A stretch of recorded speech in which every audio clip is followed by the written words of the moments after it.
மாண்புமிகு நிதியமைச்சர்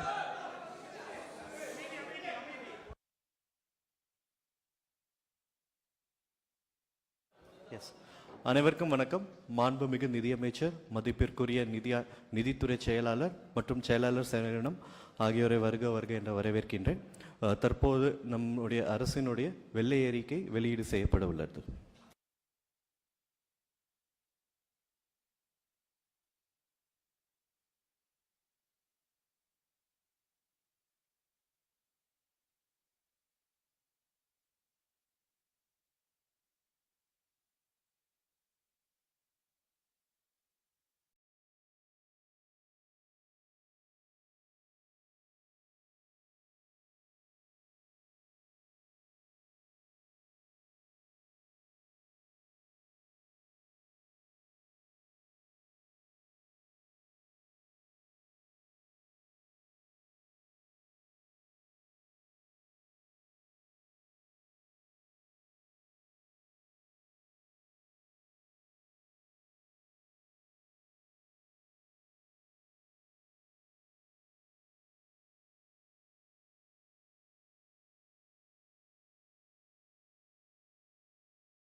தற்போது மாண்புமிகு நிதியமைச்சர் அவர்கள்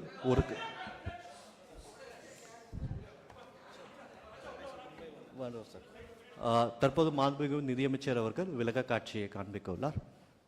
sir, over to you sir.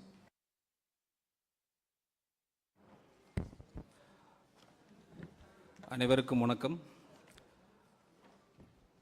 மாண்புமிகு முதலமைச்சர் அவர்களின் அறிவுறுத்தலின்படி தமிழ்நாட்டின் நிதி மேலாண்மை குறித்து வெள்ளை அறிக்கை. Alongside with me, Financial Secretary Siddiq sir and his team, and I like to welcome all of you for this white paper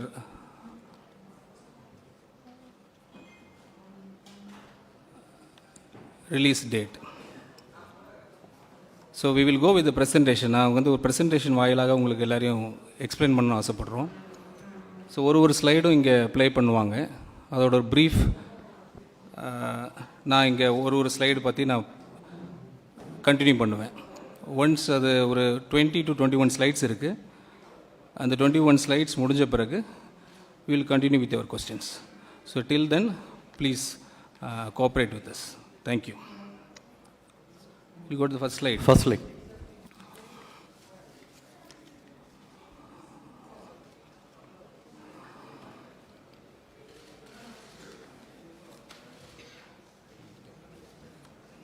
Okay. தமிழ்ல இருக்கு, இங்கிலீஷ்ல இருக்கு. So why this white paper? இன்று தமிழ்நாட்டின் மாநிலத்தின் கணக்கு புத்தகத்தை உங்கள் முன் திறந்து வைக்கிறேன். இது முழுமையான வெளிப்படைத்தன்மையுடன் ஆதாரங்களின் அடிப்படையிலும் உருவாக்கப்பட்ட ஒரு பகுப்பாய்வு கட்டமைப்பாகும். இங்கு இடம்பெறும் ஒவ்வொரு எண்ணிக்கையும் சரிபார்க்கப்பட்ட போது ஆவணங்களிலிருந்து எடுக்கப்பட்டுள்ளது. மாநில அரசின் பட்ஜெட் ஆவணங்கள், ரிசர்வ் பேங்க் ஆஃப் இந்தியா மற்றும் CAG சான்றெழுத்து தணிக்கை தரவுகள். இங்கு இடம்பெற்றுள்ள தகவலில் எந்த அரசியல் கட்சி வேறும் கருத்து என மறுக்க முடியாது. இவை அனைத்தும் மாநில அரசின் சொந்தமாக தணிக்கை செய்யப்பட்ட அதிகாரப்பூர்வ பதிவுகள். ஏன் இந்த 5 ஆண்டு காலப்பகுதி மட்டும்? அதைவிட நீண்ட காலத்து அல்ல. கொரோனா போர் தொற்றுக்கு பிறகு இந்தியாவின் அனைத்து மாநிலங்களுக்கும் ஒரு தொடக்க நிலையிலிருந்து பயணத்தை தொடங்கின. ஒரே மாதிரியான வெளிப்புற அதிர்வுகளை எதிர்கொண்டன. ஆகவே 2021-22 முதல் 25-26 வரையிலான காலப்பகுதியை கர்நாடகா, மகாராஷ்டிரா குஜராத் போன்ற ஒத்த தொழில்துறை அமைப்பும் பொருளாதார அளவும் கொண்ட மாநிலங்களுடன் நியாயமான ஒப்பீடு செய்யக்கூடிய ஒரு காலப்பகுதியாகும். இந்த ஆய்வின் முக்கிய கண்டுபிடிப்பு என்னவென்றால், அந்த மாநிலங்கள் மீட்சி காலத்தை பயன்படுத்தி தங்களின் நீதி பற்றாக்குறைகளை கட்டுப்படுத்தி குறைந்ததுதான். ஆனால் தமிழ்நாடு அதற்கு நேர்முறையாக செயல்பட்டது. முக்கியமான ஒவ்வொரு அடிப்படை சுட்டிக்காட்டிலும் கட்டமைப்பு ரீதியான பின்னடைவு சந்தித்தது. திருக்குறள் 478 கூறுவது போல், வருவாய் குறைவாக இருப்பதிலும் தீமை இல்லை, செலவுகளை அளவுக்கு மீறாமல் இருந்தால் போதும். ஒரு உதாரணம் சொல்கிறேன். இந்த இதுக்கு குட்டி ஸ்டோரி, ஒரு இதுக்கு ஸ்லைடுக்கு ஒரு குட்டி ஸ்டோரி மாதிரி ஒன்று சொல்லிடுறேன். ஒரு புயலால் 4 அண்டை வீட்டாரின் வீடுகள் வெள்ளத்தில் மூழ்கின என்று நினைத்து பாருங்கள். அப்போது யாருடைய வீடு பெரிது என்பதை பார்த்து மதிப்பிடுவதை நியாயமான ஒப்பீடு அல்ல. வெள்ளம் வடிந்த பிறகு யார் தங்கள் வீட்டை விரைவாக சீரமைத்து மீட்டு எடுத்தார்கள் என்பதை பார்க்க வேண்டும். 4 பேரில் 3 அதை செய்தார்கள், நாம் செய்யவில்லை. Next slide. Next.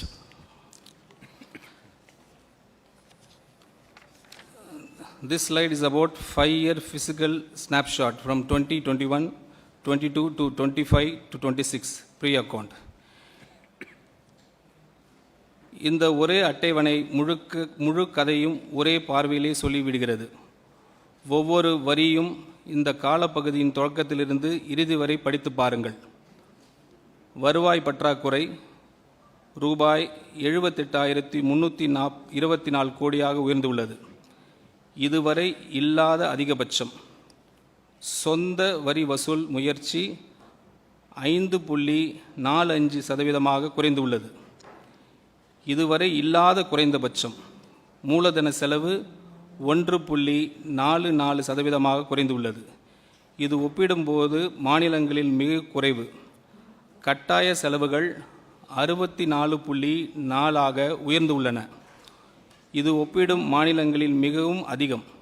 கடன் 28.3% அளவிலேயே நிலைத்துள்ளது. எந்தவித நிதி ஒருங்கிணையும் இல்லை.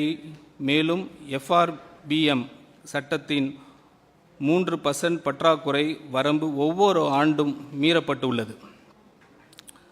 ஒரு உதாரணம், 5 ஆண்டுகளாக ஒருவரின் ஆண்டு உடலை அறிக்கையில் இரத்த அழுத்தம், இரத்த சர்க்கரை, உடல் எடை மற்றும் கொலஸ்ட்ரால் ஆகிய அனைத்தும் தொடர்ந்து மோசமடைந்து கொண்டே இருந்தால் ஒரு அளவில் மட்டுமே கவலைக்குரியதாக ஆகலாம். ஆனால் அனைத்தும் ஒரே நேரத்தில் தவறான திசையில் நகர்ந்தால் அது வெறும் கவலை அல்ல, அது ஒரு தெளிவான நோயறிதல். Next slide.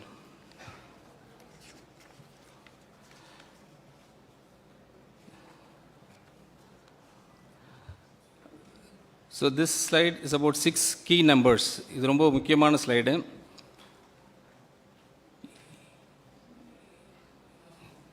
நீங்கள் 6 எண்கள் மட்டும் நினைவில் வைத்துக்கொள்ள வேண்டுமெனில் இந்த 6 எண்களை நினைவில் வைத்துக் கொள்ளுங்கள். ரூபாய் 10 லட்சம் கோடி நேரடி கடன், ரூபாய் 78,324 கோடி வருவாய் பற்றாக்குறை, இதுவரை இல்லாத அதிகபட்சம். GSTPயில் சொத்து வரி வருவாய், சொந்த வரி வருவாய் வெறும் 5.45%. இது நமது வரலாற்றிலேயே மிக குறைந்த அளவு. ஒவ்வொரு வருவாய் ரூபாயிலும் ரூபாய் 22.8 பைசா வட்டி செல்வதற்கே செல்கிறது. வருவாயில் 64.4 ஏற்கனவே கட்டாய செலவுகளுக்காக ஒதுக்கப்பட்டுள்ளது. எந்த புதிய முடிவையும் எடுப்பதற்கு முன்பே அது செலவாகிவிடுகிறது. மேலும் தலைப்பு செய்திகளில் தோன்றும் எண்ணிக்கை மறைத்துவிடும் முக்கியமான உண்மை, பொதுத்துறை நிறுவனங்களில் கடன்களையும் சேர்த்தால் மாநிலத்தின் உண்மையான மொத்த நிதிசார் பொறுப்பு 13.18 லட்சம் கோடியாக உயர்கிறது. ஒரு உதாரணம், ஒரு குடும்பத்தின் நிதிநிலை ஆரோக்கியமாக இருக்கிறதா அல்லது முழுகி கொண்டு இருக்கிறதா என்பதை வங்கி கணக்கு புத்தகம் ஒரு நொடியில் சொல்லிவிடும். ஸ்லைட் 5.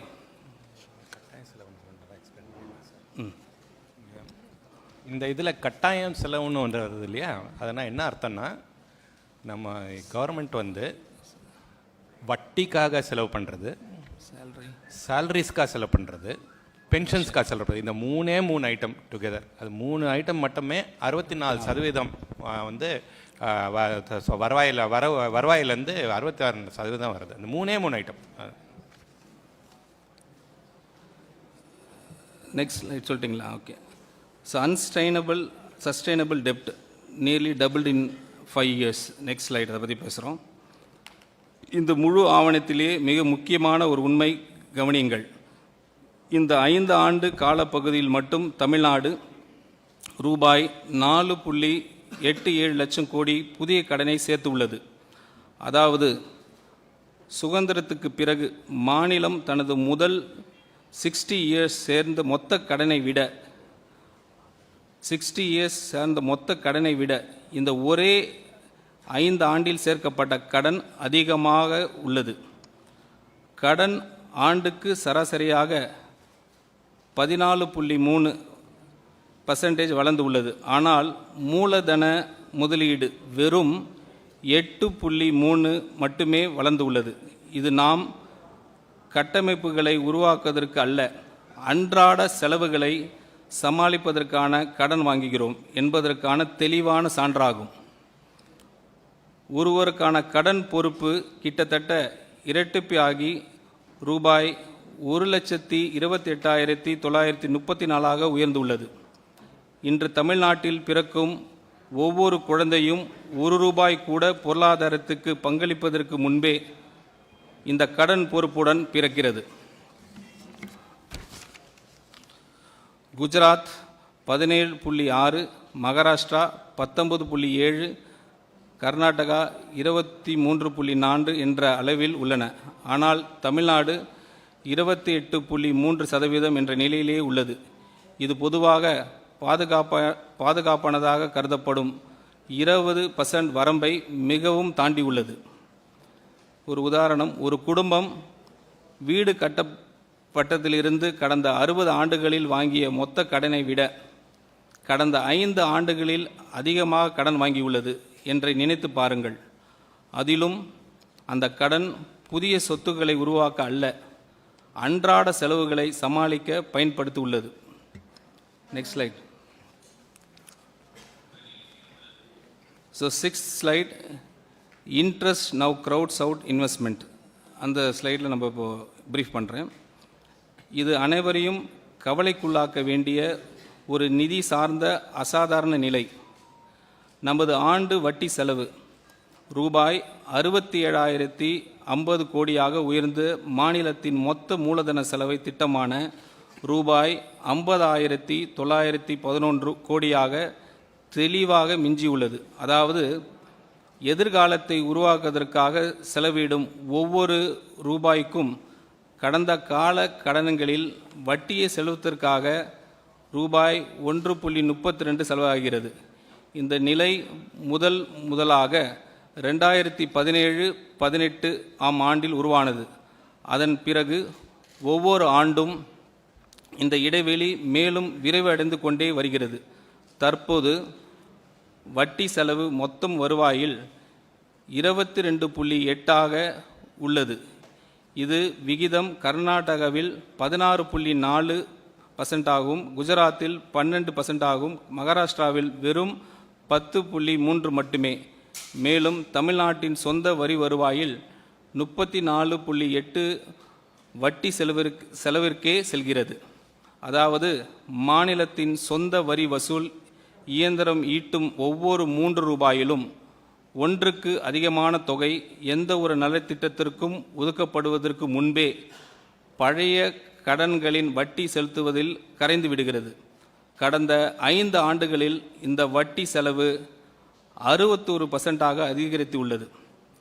ஒரு உதாரணம், ஒரு குடும்பத்தில் மாதந்தோறும் செலுத்தும் கடன் வட்டி குழந்தைகளின் கல்விக்காக செலவிடும் தொகையை விட அதிகமாகிவிட்டது என்று நினைத்து பாருங்கள்.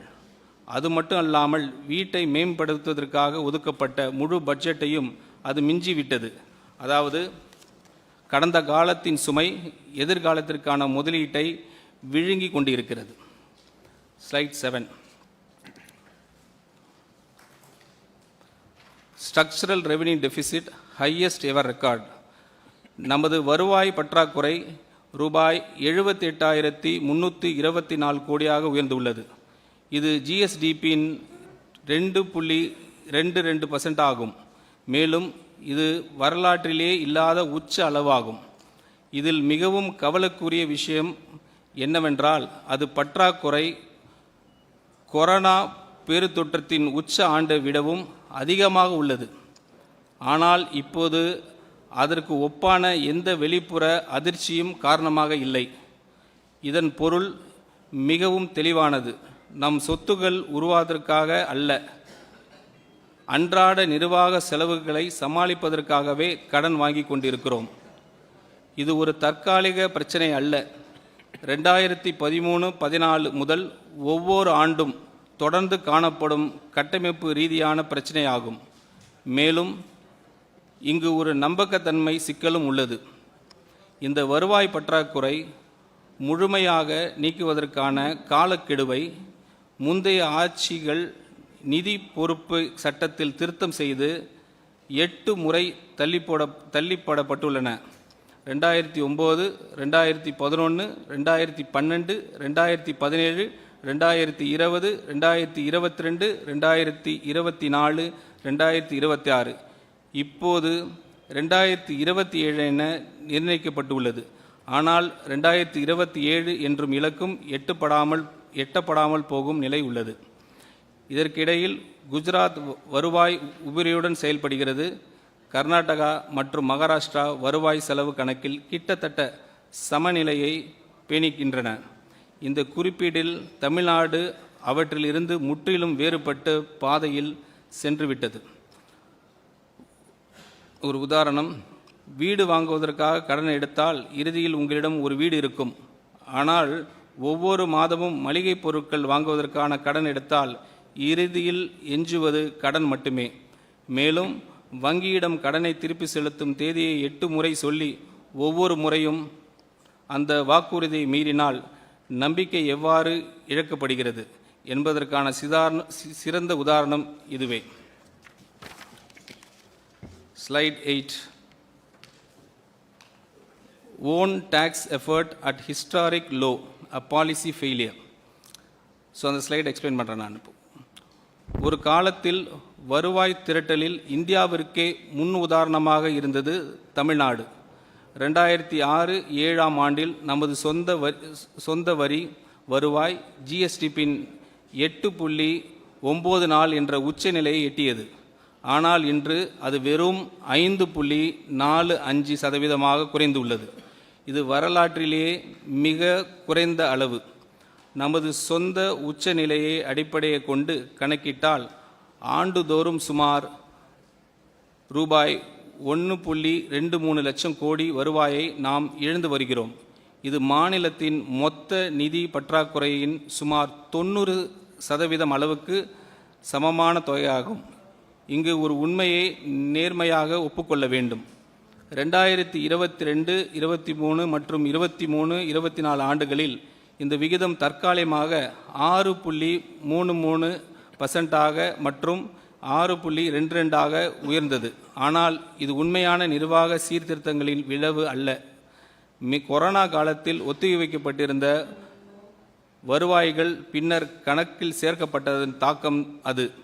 அந்த முன்னேற்றத்தை தொடர்ந்து நிலைநிறுத்த நாம் தவறிவிட்டோம். இந்த வருவாய் இழப்பிற்கான 4 முக்கிய கசிவுகள் அனைவருக்கும் தெரிந்தவை. ஜிஎஸ்டி, வணிக வரித்துறையில் நிலவும் முறைகேடுகள் மற்றும் சரியான மதிப்பீடு செய்யப்படாத பரிவர்த்தனைகள். 2, முத்திரைத்தாள் கட்டணம் ஸ்டாம்ப் டியூட்டி, சந்தை மதிப்பை விட குறைவாக நிர்ணயிக்கப்பட்ட வழிகாட்டி மதிப்புகள். 3, மதுபான வருவாய் எக்ஸைஸ், ஒப்பிடப்படும் மாநிலங்களில் மிகவும் குறுகிய உரிமையளிப்பு முறை காரணமாக முறைசாரா சந்தை வளர்வதற்கான வாய்ப்பு. 4. சுரங்கத்துறை மைனிங். பரந்த இயற்கை வளங்கள் இருந்தும் கசிவுகளை காரணமாக நிலையான மற்றும் குறைந்த வருவாய் மட்டும் கிடைப்பது. இதில் மிக முக்கியமான செய்தி நம்பிக்கை அளிப்பதாகும். புதிய வரிகள் விதிக்காமல் கூட நிர்வாகத்தை நவீனப்படுத்தி இந்த கசிவுகளை அடைப்பதன் மூலம் மாநிலம் கணிசமாக அதிக வருவாய் ஈட்ட முடியும். அதில் ஒரு எக்ஸாம்பிள், 4 ஓட்டைகள் உள்ள ஒரு தண்ணீர் தொட்டியை போல அதில் மேலும் தண்ணீர் ஊற்றுவது, அதாவது புதிய வரிகள் விதிப்பது தீர்வு ஆகாது. முதலில் அந்த 4 ஓட்டைகளையும் அடைக்க வேண்டும். Move on to the next slide, slide 9. Revenue receipts and central transfer.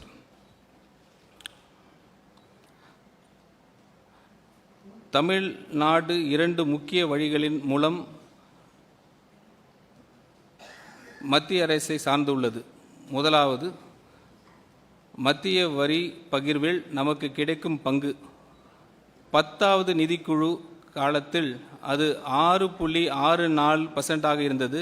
இன்று அது 4.097 குறைந்துள்ளது. மேலும் ரூபாய் 56,819 கோடி அளவிலான நமது பங்கின் வளர்ச்சி ஒப்பிடப்படும் மாநிலங்களில் மிகவும் குறைவாக இருந்தது. இதற்கு காரணம் வரி பகிர்வு ஃபார்முலா, வருமான இடைவெளி இன்கம் டிஸ்டன்ஸ், மக்கள் தொகை மற்றும் பரப்பளவு போன்ற காரணங்களுக்கு அதிக முக்கியத்துவம் அளிப்பதாகும். இவற்றின் மீது மாநிலத்திற்கு எந்த கட்டுப்பாடும் இல்லை. இதையும் விட முக்கியமான பிரச்சனை என்னவென்றால், ஒன்றிய அரசு தற்போது அதிக அளவில் செஸ் மற்றும் சர்சார்ஜ் மூலமாக வருவாய் திரட்டுகிறது. இந்த வருவாய் மாநிலங்களுடன் பகிர வேண்டிய அவசியம் இல்லை. இதனால் மாநிலங்களுக்கு பகிரப்படும் மொத்த வரி நிதி குளம் டிவைசபிள் பூல் தொடர்ந்து சுருங்கிக் கொண்டே வருகிறது. 2வது, உதவித்தொகைகள் கிராண்ட்ஸ் அண்ட் எய்ட். ஜிஎஸ்டி இழப்பீடு செஸ், ஜிஎஸ்டி காம்பன்சேஷன் செஸ் திட்டம் 2022 ஜூன் மாதத்தில் முடிவடைந்த பின் இந்த உதவித்தொகைகள் கணிசமாக குறைந்துவிட்டன. உண்மையில் இந்த இழப்பீடு காலம் மாநிலங்கள் தங்களது வரி வசூல் அமைப்பை மேம்படுத்திக் கொள்ள 5 ஆண்டுகள் வழங்கப்பட்ட ஒரு பாதுகாப்பு காலமாக இருந்தது. ஆனால் நம் அந்த வாய்ப்பை முழுமையாக பயன்படுத்தவில்லை.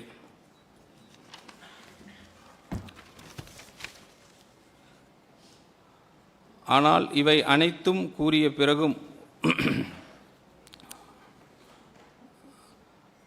ஒரு உதாரணம், ஒரு கூட்டு குடும்பத்தில் பொது குடும்ப நிதியில் உங்களுக்கு கிடைக்கும் பங்கு தொடர்ந்து குறைந்து கொண்டே செல்கிறது என்று நினைத்து பாருங்கள். மேலும் முன்பு வாக்குறுதி அளிக்கப்பட்ட பரிசு இப்போது நீங்கள் ஏற்க முடியாத ஒரு நிபந்தனையுடன் வழங்கப்படுகிறது.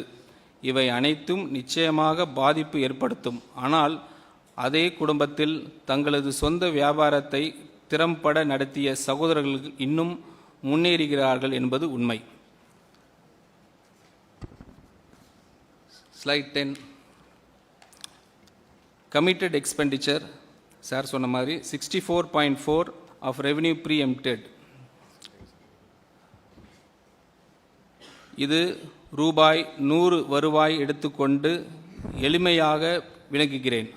முதலில் வட்டி, ஊதியம் மற்றும் ஓய்வூதியம் போன்று நிர்ணயிக்கப்பட்ட தேதிகளில் கட்டாயமாக செலுத்த வேண்டிய செலவுகள் ரூபாய் 64.40 எடுத்துக்கொள்கிறேன். அதாவது வெறும் எதையும் செய்யும் முன்பே அந்த தொகை முழுவதும் செலவாகிவிடுகிறது. அதன் பின் வெளிப்படையாக அதிகம் தெரியாத இன்னொரு கட்டாய செலவு தொகை உள்ளது, ரூபாய் 23. இதில் உள்ளாட்சி அமைப்புகளுக்கு சட்டப்படி வழங்க வேண்டிய மானியங்கள், முத்திரைத்தாள் கட்டண மேலதிக வரிகள் இருந்து உள்ளாட்சி அமைப்புகளுக்கு கட்டாயமாக வழங்க வேண்டிய பங்குகள், மாநில கடன் பெற அனுமதிக்க மத்திய ஒன்றிய அரசு வலியுறுத்தும் மின்வாரிய இழப்பீடு நிதி உதவிகள், மேலும் ஓய்வூதிய திட்டத்தின் மாநிலம் வழங்க வேண்டிய இணை பங்களிப்பு ஆகியவை அடங்கும். இந்த இரண்டும் அடுக்குகளும் சேர்ந்து ஒவ்வொரு 100 வருவாயிலும் ரூபாய் 87 முழுமையாக எடுத்துக்கொள்கிறேன். இதனால் அனைத்து நலத்திட்டங்களுக்கும், சமூக பாதுகாப்பு திட்டங்களுக்கும் மற்றும் மூலதன கட்டமைப்பு முதலீடுகளையும் ஆகியவற்றை எஞ்சுவது வெறும் ரூபாய் 13 மட்டுமே. ரூபாய் 13 வைத்து ஒரு மாநிலத்தை நடத்துவதோ வளர்ச்சி பாதையில் முன்னேற்றுவதோ சாத்தியமில்லை. இதன் விளைவாக வழக்கமான அரசு திட்டங்களை கூட செயல்படுத்த மாநில கட்டாயமாக கடன் வாங்க வேண்டிய நிலைக்கு தள்ளப்படுகிறது. அந்த கடன் மேலும் கடனை உருவாக்குகிறது. அதிகரிக்கும் கடன் வட்டி செலவு உயர்த்துகிறது. அதிகரிக்கும் வட்டி செலவு அடுத்த ஆண்டில் எஞ்சும் அந்த ரூபாய் 13ஐயும் இன்னும் குறைக்கிறது. இவ்வாறு ஒரு தீய சுழற்சியை தொடர்கிறது. மேலும் புதிய உறுதியளிக்கப்பட்ட ஓய்வூதிய திட்டம் அஷ்யூர்ட் பென்ஷன் ஸ்கீம் ஆண்டுக்கு கூடுதலாக 5000 கோடி செலவை உருவாக்குகிறது. அதுவும் ஆண்டுதோறும் சுமார் 10% அதிகரிக்கும் என்று கணிக்கப்படுகிறது.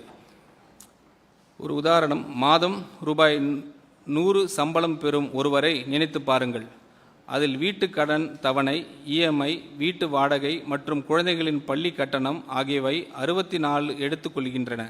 பின்னர் தவிர்க்க முடியாத மற்ற செலவுகள் 23 எடுத்துக்கொள்கின்றனர். இதனால் உணவு, மருந்து மற்றும் குழந்தைகளின் எதிர்கால தேவைகளுக்காக எஞ்சுவது வெறும் 13 மட்டுமே, ரூபாய் 13 மட்டுமே. அப்போது எதிர்பாராத எந்த அவசர தேவையும் வந்தால் கடன் வாங்கி செயல்படுத்துகிறது.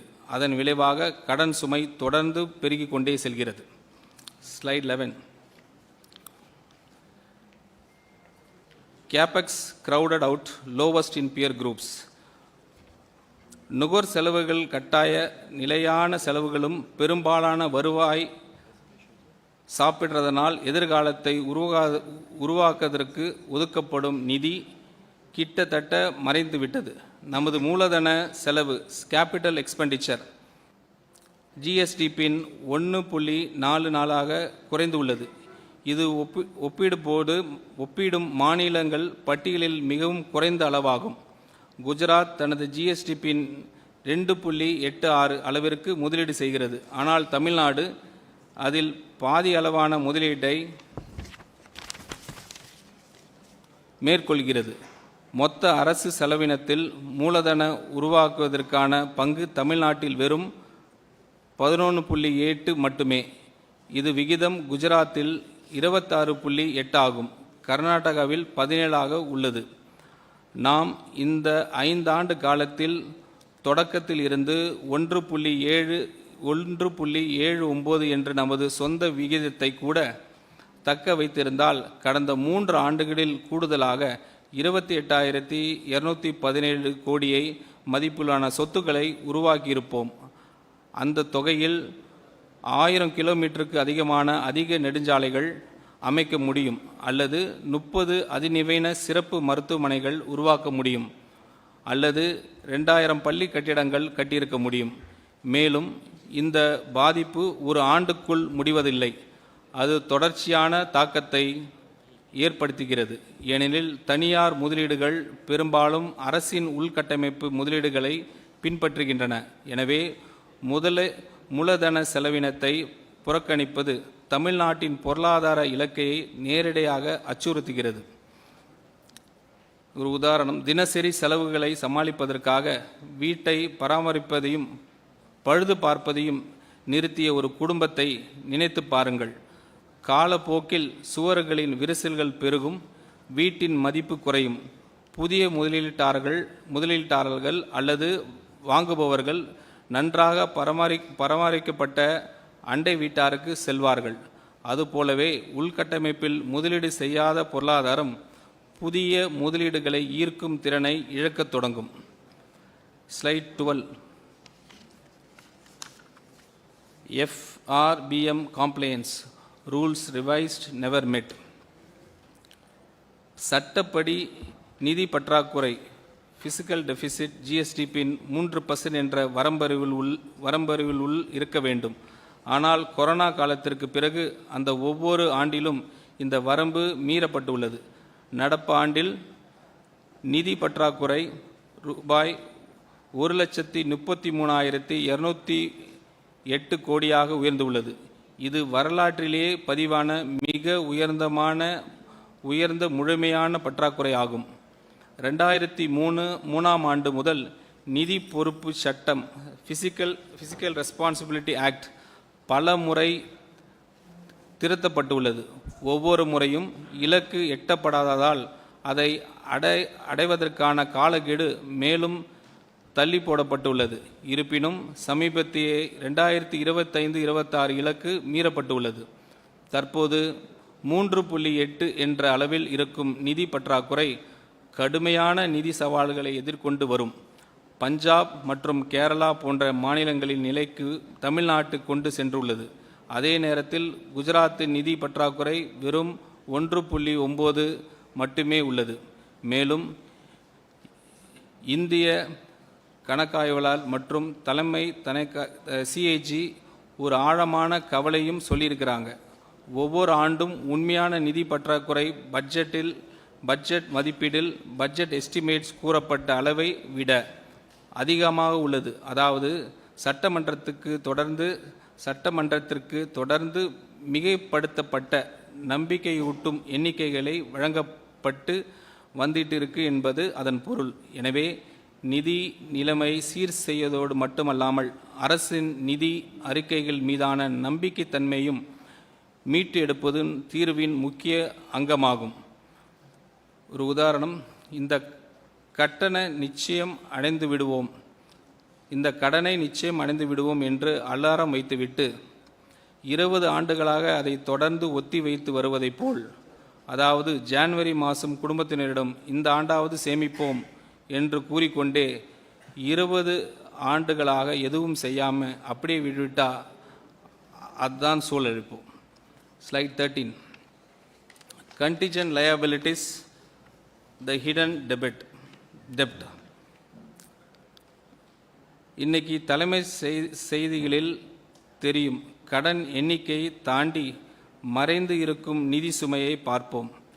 நேரடி அரசு கடனை உள்ளே ரூபாய் 10 லட்சம் கோடிக்கு அப்பால் மாநிலத்தின் பொதுத்துறை நிறுவனங்களில் ரூபாய் 3,18,176 கோடி அளவிலான மறைமுக ஆஃப் பட்ஜெட் பொறுப்புகள் உள்ளன. இதனால் மாநிலத்தின் உண்மையான மொத்த நிதிசார் பொறுப்பு ரூபாய் 13.18 லட்சம் கோடியாக உயர்கிறது. இதில் மிகப்பெரிய ஆபத்து மின்துறையில்தான் உள்ளது. தமிழ்நாடு மின்வாரிய குழுமம் TNEB குரூப் ரூபாய் 1,82,361 கோடி அளவிலான குவிந்த இழப்புகளையும் 2,47,130 கோடி கடனையும் சுமந்து வருகிறது. கடந்த 5 ஆண்டுகளில் இந்த அமைப்பு தொடர்ந்து செயல்படுவதற்கு மட்டுமே அரசு ரூபாய் 1,45,185 கோடி பொது நிதியை வழங்கியுள்ளது. அது மட்டும் இல்லாமல் உச்ச நீதிமன்றம் உத்தரவின் காரணமாக அடுத்த 5 ஆண்டுக்கு கூடுதலாக ரூபாய் 11,800 கோடி வழங்க வேண்டிய கட்டாயம் ஏற்பட்டு உள்ளது.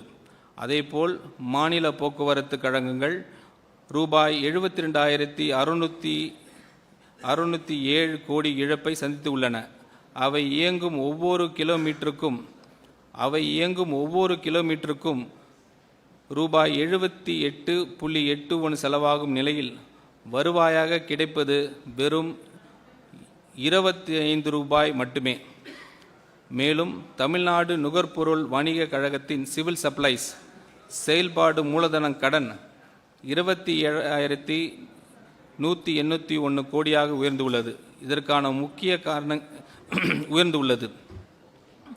உதாரணம், ஒரு தந்தை நஷ்டத்தில் இயங்கும் 3 குடும்ப கடைகளுக்காக அமைதியாக ஜாமீன்தாராக கையெழுத்திட்டு உள்ளார் என்று நினைத்து பாருங்கள். அந்த கடன்கள் அவரது பெயரில் இல்லாமல் இருக்கலாம். ஆனால் ஆண்டுதோறும் அந்த கடைகள் மேலும் நஷ்டமாகின்றன. ஜாமீன் பொறுப்புகள் பெருகிக் கொண்டே செல்கின்றன. ஒரு நாள் அந்த கடன்களுக்கான முழு பொறுப்பையும் அவருடைய கதவை தட்டும். அதுபோலவே பொதுத்துறை நிறுவனங்கள் இழப்புகளுக்கு கடன்களும் இறுதியில் மாநில அரசின் நிதி சுமையாக மாறுகின்றன. Slide 14. The true debt picture. இப்போது முழு படத்தையும் ஒரு சேரா பார்ப்போம். சட்டமன்றத்தில் அதிகாரப்பூர்வமாக காட்டப்படும் ரூபாய் 10 லட்சம் கோடி நேரடி அரசு கடன் மாநிலத்தின் பொதுத்துறை நிறுவனங்கள் சுமக்கும் ரூபாய் 3,18,176 கோடி கடன்களையும் சேர்க்க வேண்டும். அதில் மின் விநியோகத்துறையின் கடன் ரூபாய் 1.7 லட்சம் கோடி, மின் உற்பத்தி துறையின் கடன் 1.3 லட்சம் கோடி, மின் பரிமாற்ற துறையின் கடன் ரூபாய் 31,000 கோடி, போக்குவரத்து கழகங்களின் கடன் ரூபாய் 44,000 கோடி. இது இல்லாமல் நுகர்பொருள் வணிக கழகத்தின் கடன் ரூபாய் 27,000 கோடி ஆகவே அடங்கி இருக்கின்றன. இதனுடன் குடிநீர் வாரியங்களில் ரூபாய் 7,776 கோடி குவிந்து இழப்புகளையும் சேர்க்க வேண்டும். மேலும் அரசின் உத்தரவாத பொறுப்புகள் கேரண்டிஸ் 65,659 கோடியில் இருந்து ரூபாய் 1,79,782 கோடியாக, அதாவது கிட்டத்தட்ட 3 மடங்கு உயர்ந்துள்ளன. இந்த அனைத்தும் சேர்த்து பார்த்தால் மாநிலத்தின் உண்மையான மொத்த நிதிசார் பொறுப்பு சுமார் 13.18 லட்சம் கோடி ஆகிறது. இந்த பெரிய வித்தியாசம் சட்டமன்றத்தில் தாக்கல் செய்யப்படும் வழக்கமான பட்ஜெட் ஆவணங்களில் முழுமையாக தெரிவதில்லை. அந்த மறைமுக தன்மையை முடிவுக்கு கொண்டு வந்து மாநிலத்தின் உண்மையான நிதிநிலையை வெளிப்படையாக மக்களுக்கும் சட்டமன்றத்திற்கும் முன்வைப்பதற்காக இந்த வெள்ளை அறிக்கை வெளியிடப்பட்டுள்ளது. அன்றாட வாழ்க்கையில் ஒரு உதாரணம், ஒரு குடும்பம் வங்கியிடம் தனது வீட்டு கடனை பற்றி மட்டும் சொல்லுது என்று நினைத்து பாருங்கள். ஆனால் குடும்ப தொழிலுக்காக மகள் மற்றும் மகன் பெயர்களில் எடுக்கப்பட்ட கடன்கள் குறித்து எதுவும் சொல்லப்படவில்லை. சில காலம் அது மறைந்திருக்கலாம். ஆனால் ஒரு கட்டத்தில் அந்த குடும்பம் தனது மொத்த கடன் சுமையின் உண்மையான அளவு எதிர்கொள்ள வேண்டிய சூழல் தவிர்க்க முடியாமல் வரும். அதே போலவே மாநிலத்தின் முழுமையான நிதி பொறுப்புகளும் ஒரு நாள் முழுமையாக கணக்கில் எடுத்துக்கொள்ளப்பட வேண்டிய அவசியம் இருக்கு. Slide 15. The demographic dimension growing old. So growing old before growing rich. இந்த அறிக்கையில் உள்ள ஒவ்வொரு எண்ணின் பின்னாலும் ஓடிக்கொண்டிருக்கும் நேர்கடிகாரம் இதுதான். இந்தியாவின் முக்கிய மாநிலங்கள் எதையும் விட வேகமாக முதியோர் சமூகமாக மாறிக்கொண்டிருப்பது தமிழ்நாடு தான். 2011ஆம் ஆண்டில் 10.6ஆக இருந்த முதியோர் மக்கள் தொகை பங்கு 2031ஆம் ஆண்டில் 18.2ஆக உயரும் என கணிக்கப்படுகிறது. மேலும் 2100ஆம் ஆண்டளவில் தமிழ்நாட்டின் மக்கள் தொகையில் கிட்டத்தட்ட பாதி பேர் முதியவர்களாக இருப்பார்கள். அதே நேரத்தில் தேசிய சராசரி சுமார் 27% மட்டுமே இருக்கும். வேலை செய்யக்கூடிய வயதினரின் ஒர்க்கிங் ஏஜ் பாப்புலேஷன் பங்கு ஏற்கனவே தனது உச்ச நிலையை எட்டியுள்ளது. இனி அது குறையத் தொடங்கும். அதே சமயம் முதியோர் சார்பு விதம் ஓல்ட் ஏஜ் டிபெண்டன்சி ரேஷியோ 20.6 இலிருந்து 32.7ஆக உயரும். அதாவது வருமானம் ஈடுபவர்கள் குறைவாகவும் அவர்கள் சார்ந்து வாழ்பவர்கள் அதிகமாகவும் இருப்பார்கள். இதனுடன் சுகாதார செலவுகள், ஓய்வூதிய செலவுகள் தொடர்ந்து உயரும். இது 2 கத்திரிக்கோள் பக்கங்கள் ஒன்றுக்கு ஒன்று நோக்கி மூடப்படுவது போன்றவை. சிசஸ் எஃபெக்ட்னு சொல்லுவாங்க. ஒரு பக்கம் வருவாய் ஈடுபவர்கள் குறைகிறார்கள், மற்றொரு பக்கம் செலவுகள் அதிகரிக்கின்றன. இதுவே கடன் வலையின் டெப்ட் ட்ராப் அடிப்படை செயல்முறையாகும். இன்று தமிழ்நாடு மக்கள் தொகை அமைப்பின் பலத்தை டெமோகிராஃபிக் ஸ்ட்ரென்த் கொண்டிருக்கும் போதே நிதிநிலையை சீர் செய்வதற்கான வாய்ப்பு உள்ளது. ஆனால் அந்த வாய்ப்பின் சாரம் ஆண்டுதோறும் சுருங்கி கொண்டே வருகிறது. ஒவ்வொரு ஆண்டும் பின்னர் செலுத்த வேண்டிய விலையை மேலும் அதிகரிக்கிறது. எளிய வார்த்தைகளில் சொல்ல வேண்டுமென்றால் தமிழ்நாட்டில் மிகப்பெரிய ஆபத்து என்னவென்றால் செல்வந்த மாநிலமாக மாறுவதற்கு முன்பே முதியோர் மாநிலமாக மாறிவிடுகிறது. ஒரு உதாரணம், ஒரு குடும்பத்தின் முக்கிய வருமானம் ஈட்டும் உறுப்பினர்கள் ஓய்வு பெறும் வயதை அடைந்துவிட்டனர். ஆனால் அவர்கள் மாற்றி புதிய வருமானம் ஈடுபடுபவர்கள் உருவாக்கவில்லை என்று நினைத்து பாருங்கள். அப்படிப்பட்ட குடும்பம் தனது முதிய வயதிற்காக சேமிக்க வேண்டிய பாதுகாப்பான நேரம் எப்போது? வருமானம் இன்னும் கிடைத்து கொண்டிருக்கும் இப்போதுதான், வருமானம் நின்ற பிறகு அல்ல. அதே போலவே தமிழ்நாட்டின் நிதி நிலைமையை சீர் செய்வதற்கான சிறந்த நேரம் இப்போதுதான். Slide 16. Post Covid consultation failure for 4 policies cause. தமிழகம் இப்படிப்பட்ட பொருளாதார சிக்கலால் மாட்டிக்கொண்டதற்கான 4 முக்கிய காரணங்கள் உள்ளன. அதை தவிர்த்து அவற்றில் ஒவ்வொன்றையும் மாற்றம் அதிகாரமும் மாநில அரசிடம் இருந்தது. வெளிப்புற அதிர்ச்சிகளால் உருவாக்கப்பட்ட அல்ல. முதலாவது, ஆண்டுக்கு ரூபாய் 25,000 கோடி வரை செலவாகும் புதிய நலத்திட்ட பொறுப்புகள் அறிமுகப்படுத்தப்பட்டனர். ஆனால் அவற்றை நிலையான முறையில் நீதி அளிக்கும் தேவையான இணையான வருவாய் ஆதாரங்கள் உருவாக்கப்படவில்லை.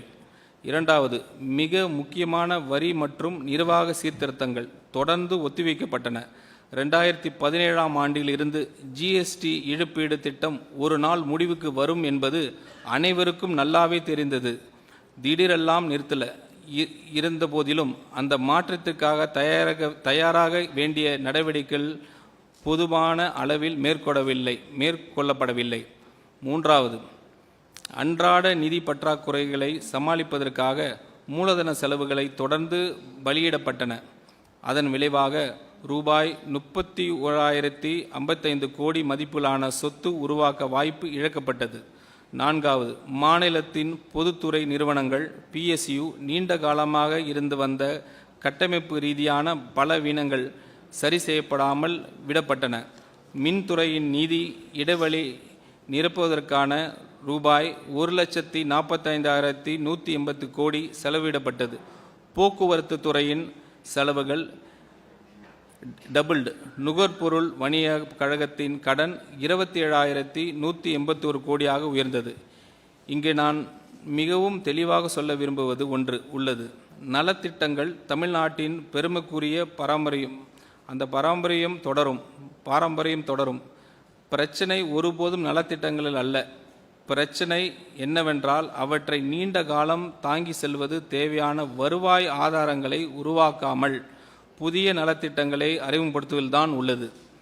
அன்றாட வாழ்வில் ஒரு எக்ஸாம்பிள், ஒரு குடும்பத்தின் வருமானம் குறைந்த பிறகும் அது புதிய பெரிய மாதத்திர செலவுகள் பொறுப்புகள் ஏற்றுக்கொள்கிறது என்று நினைத்து பாருங்கள்.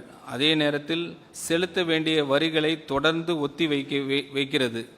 வீட்டை பராமரிக்காமல் சிதைய விடுகிறது. மேலும் நஷ்டத்தில் இயங்கும் குடும்பத்தை தொழிலுக்கு அதை சீர்திருக்கி தொடர்ந்து பணம் செலுத்தி கொண்டே இருக்கிறது. இவற்றில் ஏதேனும் ஒன்றை தனியாக சமாளிக்க முடியும்.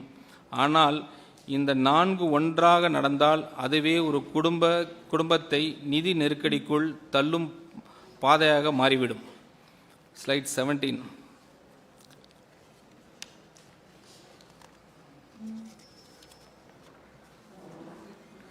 Tamil Nadu vs peers a comparative scoreboard. இந்த மதிப்பீடு அட்டவணை அதை முழுமையாக அறியும் உரிமை உங்களுக்கு உண்டு. இதில் 8 முக்கிய குறியீடுகள் உள்ளன. கடன், நிதி பற்றாக்குறை, வருவாய் கணக்கு, சொந்த வரி வசூல் திறன், வட்டி சுமை, கட்டாய செலவுகள், மூலதன செலவுகள், மற்றும் அரசின் உத்தரவாத பொறுப்புகள். இந்த 8 குறிப்பீடுகளையும் கர்நாடகா, மகாராஷ்டிரா மற்றும் குஜராத் ஆகிய மாநிலங்களுடன் ஒப்பிடும்போது தமிழ்நாடு கடைசி இடத்தில் உள்ளது. இவை அனைத்தும் ஒத்த தொழில்துறை அமைப்பு, ஒத்த பொருளாதார வலிமையும் கொண்ட மாநிலங்கள். மேலும் கொரோனா காலத்திற்கு பிறகு அவை அனைத்தும் ஒரே தொடக்க நிலையிலிருந்து மீட்சி பயணத்தை தொடங்கின. ஒரு தொடக்க புள்ளியில் இருந்து தொடங்கி ஒரு போட்டியை ஓடி அதன் ஒவ்வொரு கட்டத்திலும் கடைசி இடத்தில் முடித்தால் அதற்கு காரணம் பிரச்சனை, வெளிப்புற சூழ்நிலை இல்லை. இந்த வேறுபாடு வீதியில் உருவானதல்ல, நாம் எடுத்த முடிவுகளால் தான் உருவானது. அன்றாட வாழ்க்கையில் ஒரு எளிய உதாரணம். உங்கள் வகுப்பு தோழர்களிடம் மதிப்பெண் பட்டியலுடன் உங்கள் மதிப்பெண் பட்டியலும் அருகருகே வைக்கப்பட்டிருந்தால் என்று நினைத்து பாருங்கள். அனைவரும் ஒரே பள்ளியில் படித்தவர்கள், ஒரே பாடத்திட்டத்தை பின்பற்றியவர்கள், ஒரே தேர்வு எழுதியவர்கள். ஆனால் ஒவ்வொரு பாடத்திலும் நீங்கள் கடைசி இடத்தில் இருந்தால் அதற்கான நேர்மையான பதில் மதிப்பெண் பட்டியல் மறைப்பதல்ல, மாறாக நாம் எவ்வாறு படிக்கிறோம் என்பதை மாற்றுவதே சரியான பதிலாகும். Slide 18. The year ahead 2026-27 budget under scrutiny. இப்போது இந்த ஆண்டில் நிர்வகிக்க வேண்டிய நிதி இன்ஹெரிட்டன்ஸ் பார்ப்போம். இதில் உள்ள எண்ணிக்கைகளை குறித்து நாம் முழு வெளிப்படையை தன்மையுடன் பேச விரும்புகிறேன். இடைக்கால பட்ஜெட், இன்ட்ரிம் பட்ஜெட், மாநிலத்தின் சொந்த வரி வருவாய் ஒரு ஆண்டில் 19% வளரும் என்று கணித்துள்ளது. ஆனால் கடந்த 2 ஆண்டுகளில் கிடைத்த உண்மையான வளர்ச்சி வெறும் 6.8 மற்றும் 7.7 மட்டுமே. நடைமுறைக்கு ஏற்ற வகையில் 8% வளர்ச்சியை மட்டும் எடுத்துக்கொண்டால் பட்ஜெட்டில் இன்ட்ரிம் பட்ஜெட்டில் கணிக்கப்பட்டதை விட சுமார் 21,000 கோடி குறைவான வருவாய்தான் கிடைக்கும். மேலும் பட்ஜெட்டில் தவிர்க்க முடியாத 2 பெரிய செலவுகள் முழுமையாக அதில் காட்டவில்லை. ஒன்று, மின்வாரிய நிறுவனங்களின் இழப்பு ஈடுகட்ட ஆண்டுதோறும் வழங்க வேண்டிய சுமார் 16,000 கோடி நிதி உதவி. மற்றொன்று, உச்ச நீதிமன்றம் உத்தரவின் அடிப்படையில் கட்டாயமாக செலுத்த வேண்டிய ரூபாய் 11,800 கோடி. இதன் விளைவாக பட்ஜெட்டில் ரூபாய் 48,696 கோடி என காட்டப்பட்டுள்ள வருவாய் பற்றாக்குறை நடைமுறையில் சுமார் ரூபாய் 87,000 கோடியாக இருக்கும் வாய்ப்பு உள்ளது. அதாவது உண்மையான நிலையை விட கிட்டத்தட்ட 79% குறைவாக கணக்கிடப்பட்டுள்ளது. அதேபோல் உண்மையான நிதி பற்றாக்குறை ஃபிசிக்கல் டெபிசிட் சுமார் ரூபாய் 1.6 லட்சம் கோடியாக இருக்கக்கூடும். ஆனால் மாநிலம் சட்டப்படி பெறக்கூடிய அதிகபட்சம் கடன் வரம்பு ரூபாய் 1,52,144 கோடி மட்டுமே. எனவே ஒரு புதிய திட்டத்தை கூட தொடங்குவதற்கு முன்பே ரூபாய் 8,000 கோடிக்கு அதிகமான நிதி இடைவெளி ஃபண்டிங் கேப் உருவாகிறது. இந்த இடைவெளி இருப்பது நேர்மையாக ஏற்றுக்கொள்வதுதான் அதை சரி செய்வதற்கான முதல் மற்றும் மிக முக்கியமான படியாகும். ஒரு உதாரணம், கடந்த சில ஆண்டுகளில் உங்கள் சம்பளம் உயர்வு வெறும் 7% மட்டும் இருந்தபோதும் இந்த ஆண்டு எனக்கு 19% உயர்வு கிடைக்கும் என்று கருதி குடும்பத்தை செலவு திட்டத்தை அமைப்பது போன்றது. அதே நேரத்தில் மிகப்பெரிய 2 மாதத்திர கட்டணங்களையும் உங்கள் குறிப்பீடில் எழுதாமல் விடுவீர்கள். அப்படிப்பட்ட திட்டம் காகிதத்தில் அழகாக தோன்றலாம், ஆனால் மாத இறுதியில் உண்மையான நிலை அத்திட்டம் வாக்குறுதி அளித்தபடி இருக்காது. Slide 19. 6 principal findings, the cumulative picture. நிறைவாக சொல்வதற்கு முன் இந்த 6 முக்கிய கண்டுபிடிப்புகளையும் ஒரு முழு படமாக பாருங்கள். 5 ஆண்டுகளில் கடன் இட் ஹஸ் டபுள்டு. வட்டி செலவு மூலதன முதலீடு செலவை மிஞ்சி உள்ளது. வருவாய் பற்றாக்குறை கட்டமைப்பு ரீதியாக மாறியதோடு வரலாற்றிலே மிக உயர்ந்த நிலையை எட்டியுள்ளது. சொந்த வரி வசூல் திறன் கடுமையாக சரிந்துள்ளது. பொருளாதார பலவீனத்தால் அல்ல, வருவாய் கசிவுகள் மற்றும் ஒத்திவைக்கப்பட்ட சீர்திருத்தத்தினால் கட்டாய செலவுகள் வளர்ச்சிகன நிதியை ஒவ்வொரு ரூபாயிலும் வெறும் 13 பைசா அளவுக்கு குறைந்துவிட்டன. மாநிலத்தின் உண்மையான மொத்த நிதிசார் பொறுப்பு ரூபாய் 13.18 லட்சம் கோடியாக உயர்ந்துள்ளது.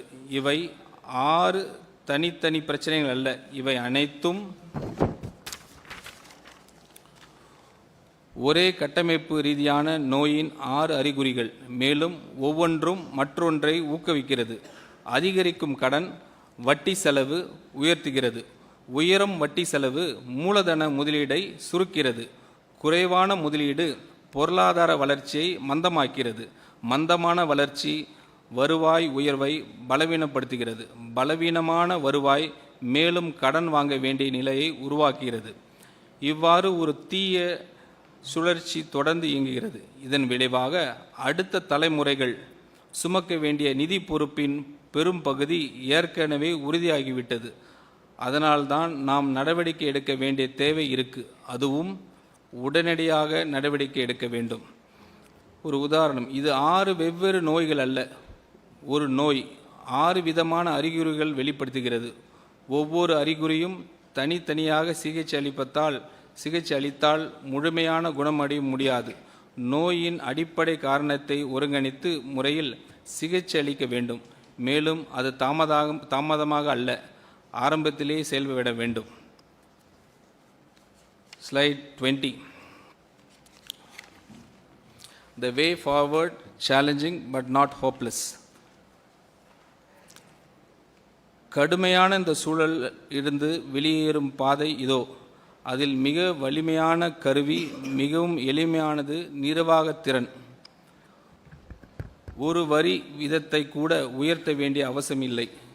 நமது நிர்வாக அமைப்பு மேம்படுத்தி ஊழியர்களின் செயல்திறனை உயர்த்தி வருவாய் கசிவுகளை தடுத்து ஊழலை ஒழிப்பதன் மூலம் இயல்பாகவே அரசின் வருவாய் அதிகரிக்க முடியும்.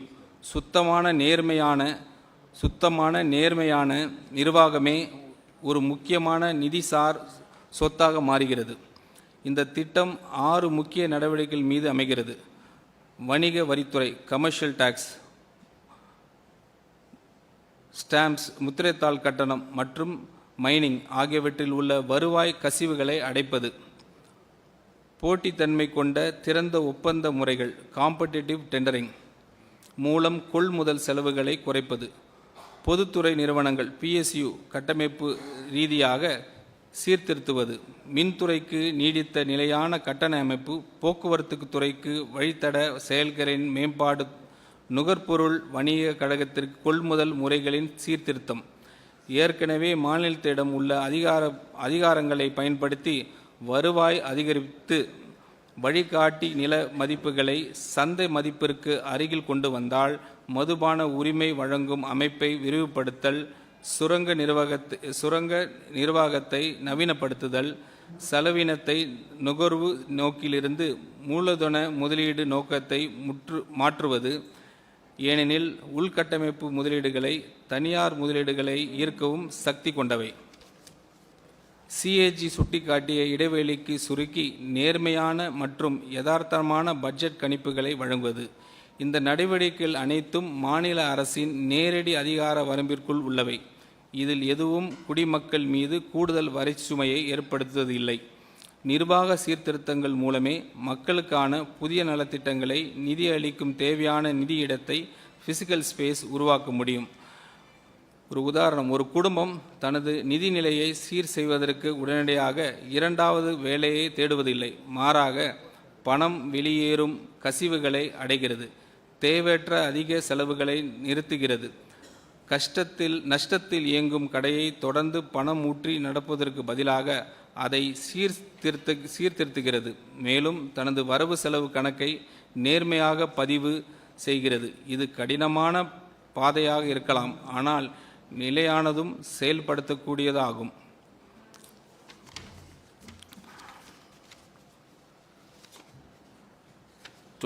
Slide 21, the last one. the purpose of this white paper.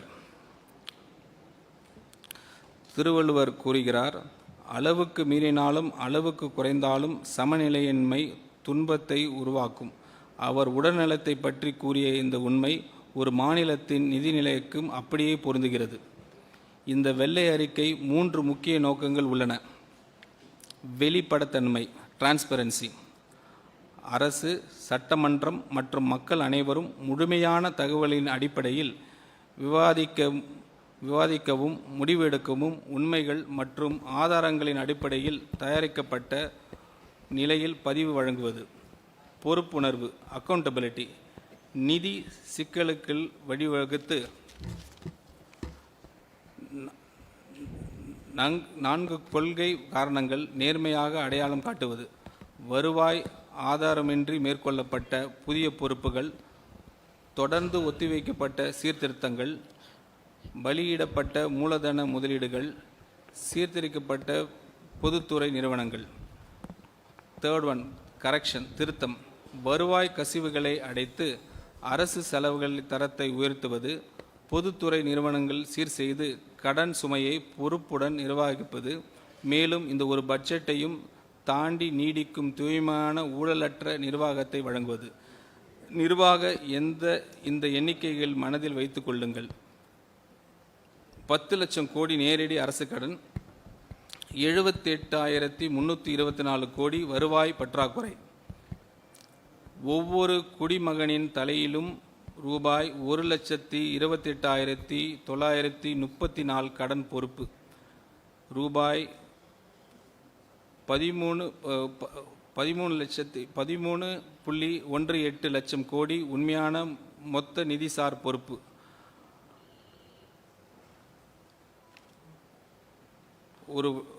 ஒரு எக்ஸாம்பிள்,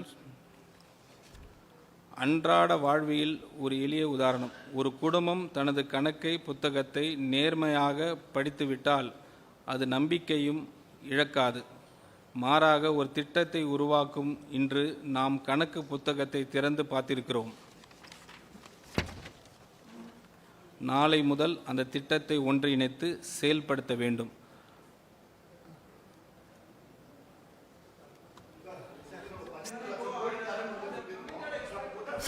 தமிழ்நாட்டினுடைய கடன் 10 லட்சம் கோடியாக இருக்கக்கூடிய நிலையில மகளிர் உரிமை தொகைக்காக எவ்வளவு செலவினங்களை பண்ணலாம்?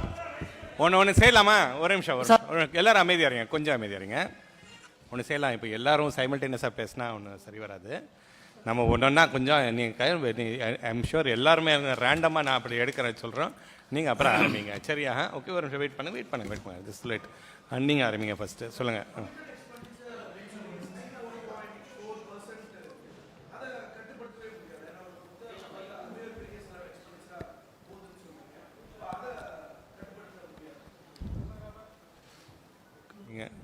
நீங்கள் சொல்கிறீங்களா?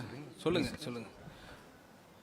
கமிட்டட் எக்ஸ்பெண்டிச்சர் என்றால் 3 காம்பனண்ட். இது வந்து இன்டர் ஸ்டேட் மற்ற ஸ்டேட்ஸோட கம்பேர் பண்ணுறதுக்காக இந்த டேர்ம் கமிட்டட் எக்ஸ்பெண்டிச்சர்னு வந்து காமனாக யூஸ் பண்ணுறது.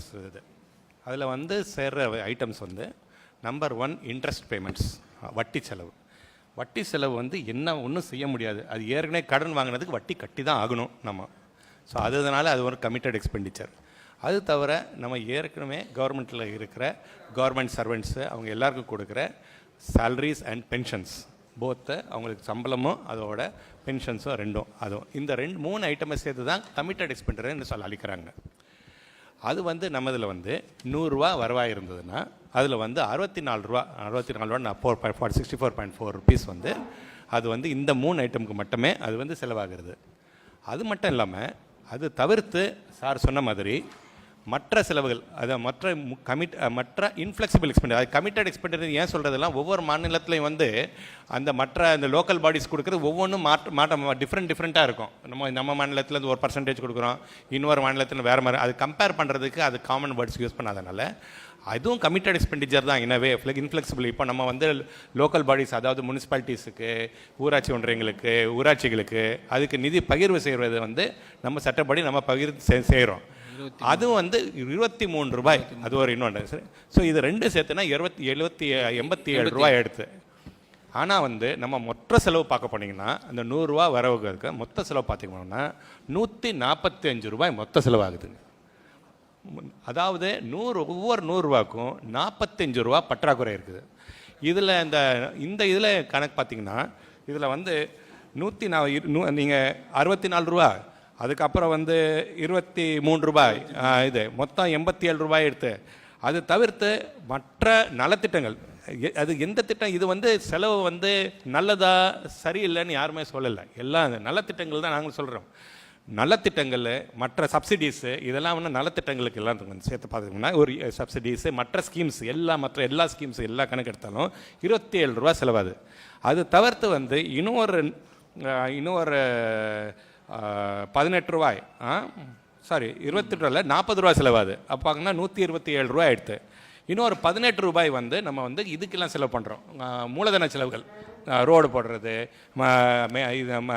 பில்டிங் கட்டுறது, இது எல்லாத்துக்கும் வந்து இன்னொரு 18 ரூபாய் செலவு பண்ணுறோம். ஆக மொத்தம் 145 ரூபாய். ஸோ ஒரு 100 ரூபாய் வரவில் வந்து நமக்கு வந்து கட்டாயமாக செலவு பண்ணக்கூடிய செலவு பார்க்க போனீங்கன்னா 64 ரூபாவும் 23 ரூபாவும் சேர்த்து 87 ரூபா கட்டாயமாக செலவு பண்ணியே ஆகணும். அது நம்ம அதை கையை வைக்க முடியாத நிலைமை இருக்குது. அது எப்படி சரி கட்டுறதுன்னு உடனே கேட்பீங்க. கேட்குங்களா? அது சரி கட்டுறதுக்கு வழி என்னென்னா, நம்பர் 1 வரவை கூட்டணும், அதிகப்படுத்தணும். வரி நம்ம டிபார்ட்மெண்ட் இது பார்க்க போனால் நமக்கு வரதெல்லாம் வந்து கமர்ஷியல் டாக்ஸஸ், அதாவது வரி வருவாய், நம்ம வரி டிபார்ட்மெண்ட்டு, ஜிஎஸ்டி, அதுக்கப்புறம் வந்து மற்ற பெட்ரோல் டீசல்லேருந்து வர டேக்ஸ், வேட்டு, அப்புறம் ஸ்டாம்ப்ஸ் ரெஜிஸ்ட்ரேஷனு, அதுக்கப்புறம் வந்து மோட்டார் வெஹிக்கிள் டேக்ஸு, இது எல்லாம் டேக்ஸஸில் வந்து நமக்கு வரி வருவாய் வருது. அதில் வந்து அந்த வரி வருவாயை வந்து நம்ம அதிகப்படுத்துறது முக்கியம். அது வந்து அதில் தான் இப்போ நாங்கள் கம்ப்ளீட்டாக ஃபோக்கஸ் பண்ணுறதே வந்து அதில் வந்த எஃபிஷியன்சி, கலெக்ஷன் எஃபிஷியன்சியை நாங்கள் வந்து அதை இன்க்ரீஸ் பண்ணுறதுல நடவடிக்கை எடுத்துகிட்டு வருகிறோம். சார் இந்த கடன் அடுத்தது வரோம், உங்களுக்கு அடுத்தது வரோம். ஃபர்ஸ்ட் இந்த சைடு, அப்புறம் அடுத்தது. ரைட்டா? இந்த அரசு வருவாயை பெருக்கிறதுக்கு என்ன பண்ண போகுது சார்? நீங்க சொல்லுங்க. நீங்க சொல்ற அவர் பேசிட்டோம்.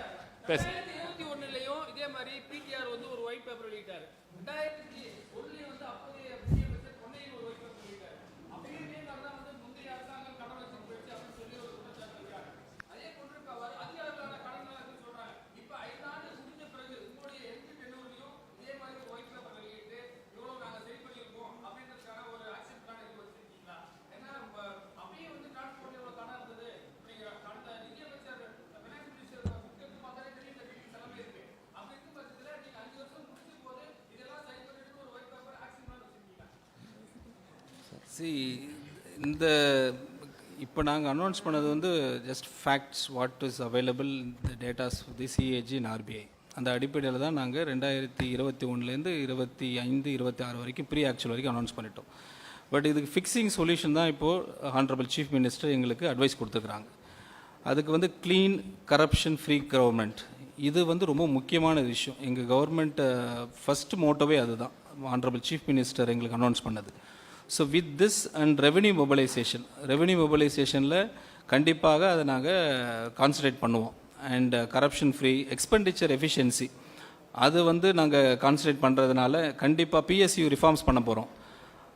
எங்களுக்கு கான்ஃபிடென்ட்டாக இருக்குது because the chief minister always says be confident சொல்லுவாங்க. அதனால் we are very confident this is going to change.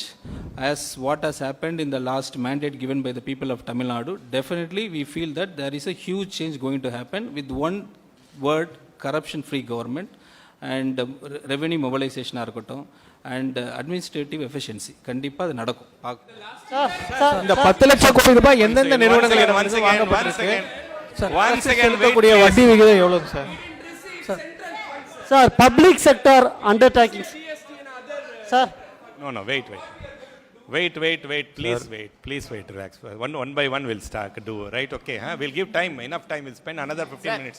கொஞ்சம் இருங்க, கொஞ்சம் அமைதியா, first அமைதியா இருந்தா தான் we can move forward. Sir, just adding to one question. Wait. Sir, you compared. No, there are others waiting. Please wait. Sir 10 லட்சம் கோடி ரூபாய் கடன் எந்தெந்த நிறுவனங்களிடமிருந்து வாங்கப்பட்டிருக்கு சார்?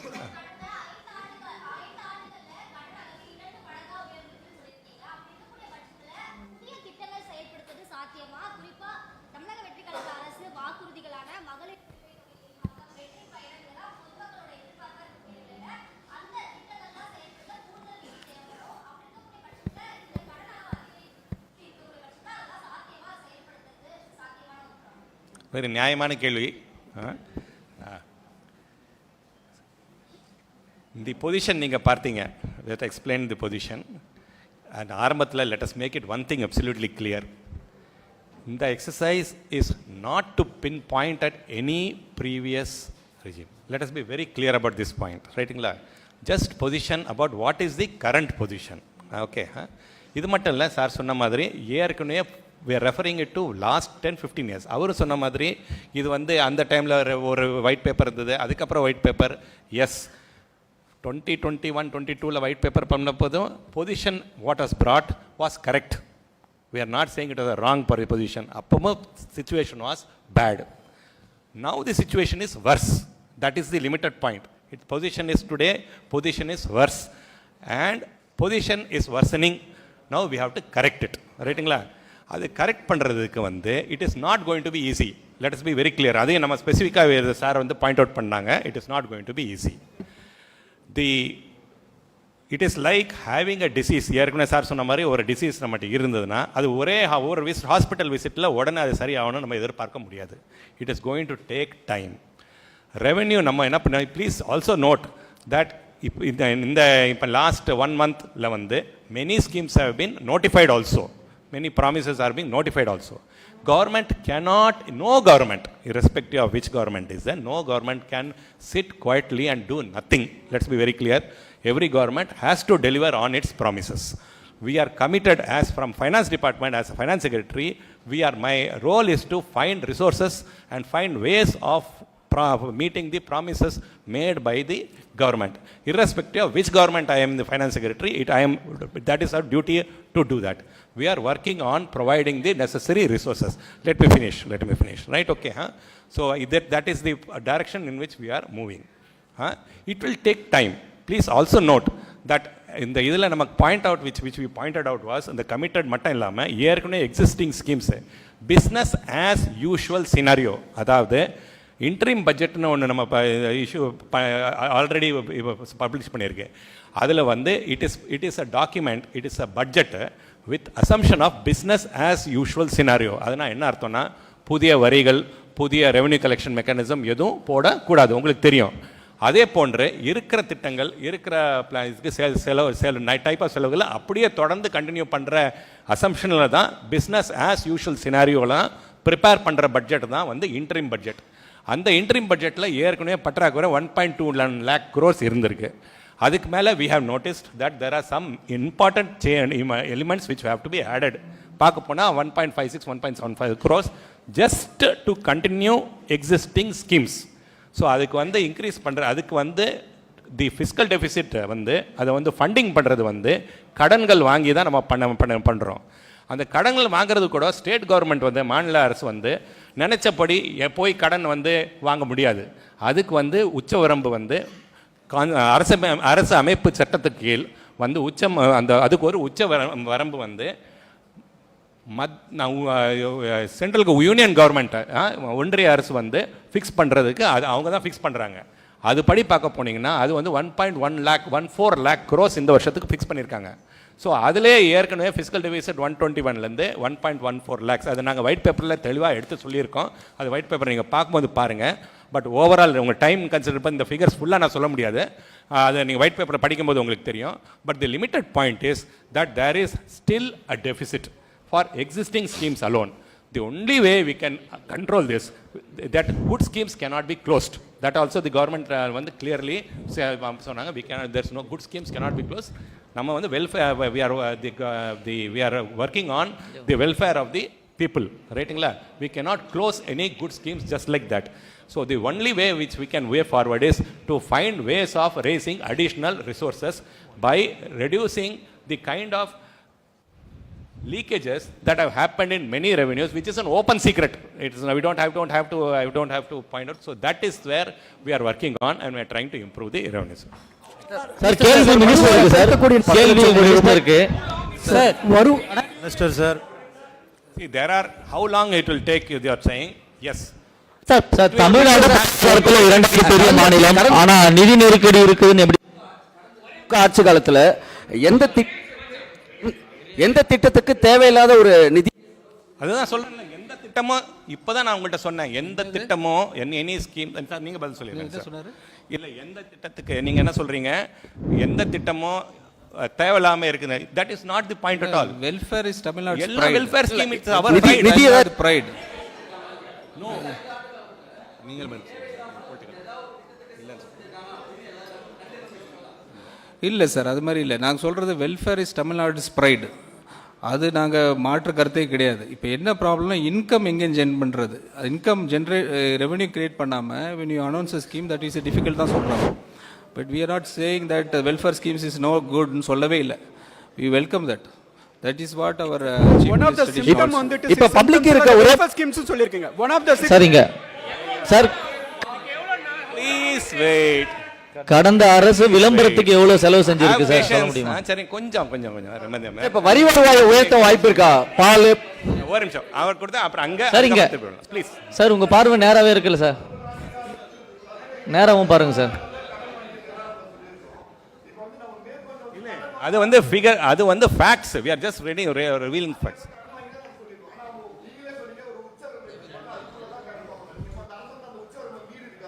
அதான் அமெண்ட்மெண்ட் பண்ணிட்டு இருக்காங்களே சார். அது அந்த உச்சவரம் நீங்க சொல்ற வந்து ஆக்ட் படி, அதாவது 2 டைப் ஆஃப் உச்சவரம்பு இருக்குங்க. ஒன்று வந்து உச்சவரம்பு வந்து ஆக்டில் ஃபிஸ்கல் FRBM ஆக்ட், அதாவது fiscal responsibility management, FRB budget management act. அந்த ஆக்டில் வந்து நமக்கு வந்து ஃபிஸ்கல் டெபிசிட் 3% மேலே இருக்கக்கூடாதுன்னு நம்மளோட அதுதான் ஐடியல். 3% மேலே ஏறுறது இட் இஸ் நாட் குட். அது அன்ஃபார்ச்சுனேட்லி அது 3%க்கு மேலே not now for quite some time இருந்துட்டு வருது. There's no as I said there's nothing to blame anybody. இருந்துட்டு வருது ரைட்டுங்களா. இது கவர்மெண்ட் ஆஃப் இந்தியா பர்மிஷன் வாங்கி தான் every borrowing can be done. So government permission இல்லாமல் எந்த பாரோயிங்கும் செய்யப்படவும் இல்லை, செய்யப்படவும் முடியாது. ஸோ அந்த உச்சவரம்புக்கு உள்ளே தான் இருக்குது. No denial about that fact also. But the fact remains that the loan levels are very high for us, and that is all that has been pointed out. It is not to say that it has crossed the lower level beyond what government of India has allowed out. Revenue பெருக்கக்கூடிய நிலையில sir revenue கடன் எங்க வாங்கிருக்கீங்க? சிதி சரிங்க, நேரா straight பாருங்க sir. Revenue increase பண்ணக்கூடிய நிலையில கடந்த சார் சார் இங்க மினிஸ்டர் சார், கடந்த அரசு விளம்பரத்துக்கு எவ்வளவு செலவு செஞ்சிருக்குன்னு ஏதாவது டீடைல் இருக்கு, அதுல ஏதாவது தெளிவு கிடைக்குமா சார்? வில்சன் சார் இங்க last 3 questions let's honorable minister ask. வரை இல்லாத அளவுக்கு உச்சத்தில் இருக்குன்னு சொல்லியிருக்கிறீங்க. அந்த வருவாய் பற்றாக்குறைக்கான அந்த காலக்கெடுவை நீக்கிறதுக்கு எந்த ஒரு திருத்தத்தையும் மேற்கொள்ளாமல் 8 வருஷமா தள்ளி போட்டிருக்காங்கன்னு அமைச்சர் பேசும்போது சொன்னார். மீண்டும் சட்டமன்ற கூட்டத்தொடர் கூட போது இந்த முறை அந்த சட்டத்தை தள்ளி போடுறதுக்கு திட்டம் இருக்கா, இல்லை அந்த காலக்கெடுவை நீக்கிறதுக்கான நடவடிக்கையில் எது எடுக்க போறீங்களா? ஒன்று. ரெண்டாவது, உறுதியளிப்பு ஓய்வூதிய திட்டத்தில் ஒவ்வொரு வருஷமும் 5000 கோடி ரூபாய் அதிகமாக செலவாகும்னு நீங்கள் சொல்லியிருந்தீங்க. ஒவ்வொரு வருஷமும் அது 10% எக்ஸ்ட்ரா ஆகும்னு சொல்லியிருந்தீங்க. புதிய ஆட்சி வந்த பிறகு அந்த திட்டத்தை தொடர்றதா திட்டம் இருக்கா, இல்லை அதுக்கு மாற்று ஏற்பாடுகள் ஏதாவது நடவடிக்கை எடுக்க போறீங்களா? ஃபர்ஸ்ட் கொஸ்டின் பொறுத்த வரைக்கும் sir, we are very clear that we have just formed the government under the guidance of the Chief Minister, Honorable Chief Minister of Tamil Nadu. So we have analyzed the entire thing what has happened in the past. சொன்ன மாதிரி இது 60 ஆண்டுகள் கடன் சுமைன்றது முதல் தடவை இந்த 5 ஆண்டுகளை வாங்கியிருக்கிறாங்க. we definitely need time. அந்த டைமில் எந்த மாற்றம் கிடையாது.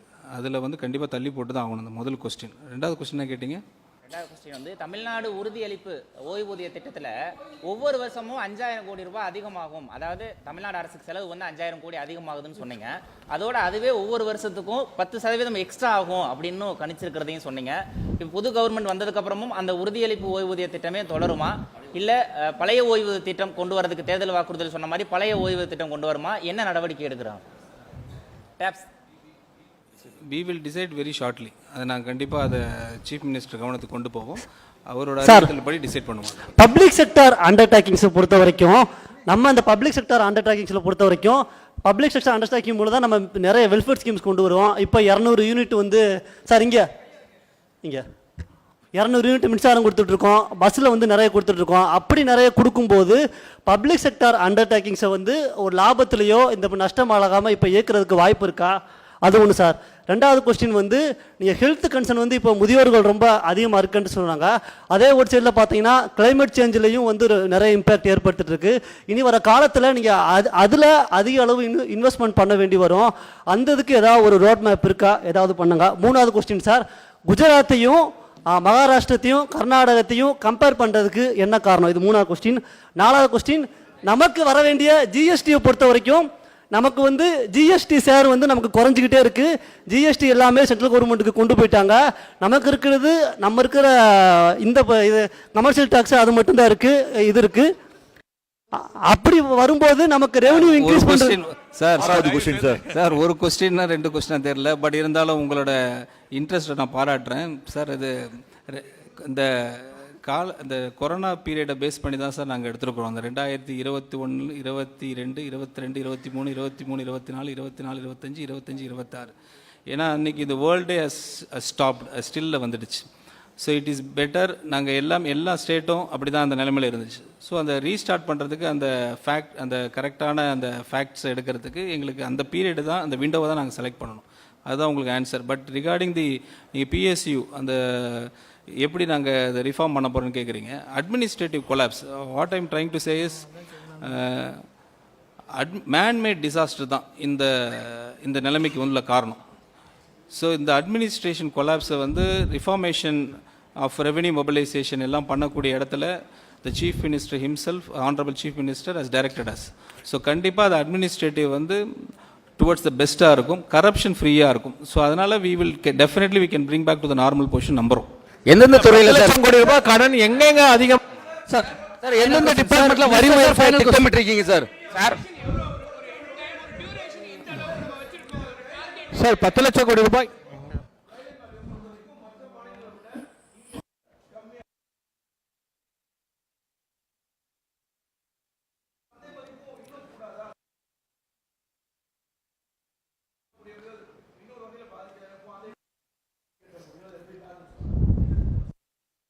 Last year what has happened everybody knows. இங்கே இருக்கிறவங்க எல்லாருக்கும் டிரான்ஸ்பரண்ட் தான். இது யாருக்கும் ஒளிவு மறைவே கிடையாது. ஸோ ஒரு எக்ஸாம்பிள் வந்து ஒரு அண்ணா நகரில் ஒரு ஸ்கொயர் ஃபீட் வந்து 25,000 ஸ்கொயர் ஃபீட் மார்க்கெட் வேல்யூ இருக்குதுன்னு வச்சுங்க. அது போன இதில் வந்து ஒரு 3,500 கைட்லைன் வேல்யூவில் அண்டர் வேல்யூ பண்ணியிருக்கக்கூடிய அளவுக்கு இன்ஃப்ளூன்ஸ் பண்ணியிருக்காங்க. அதோட அடிப்படையில் தான் அந்த லீக்கேஜ் நிறைய வந்திருக்கு. ஸோ அதுதான் நான் ஏற்கனவே சொன்ன மாதிரி everything is under administration. Corruption இல்லாத ஒரு கவர்மெண்ட் தான் ஹானரபிள் சீஃப் மினிஸ்டரோட எய்ம் அண்ட் மோட்டோ. ஸோ அந்த அடிப்படையில் பார்த்தா எல்லா லீக்கேஜும் ஃபிக்ஸ் பண்ணிட்டாலே I think we can move on from what we are in right now. Sir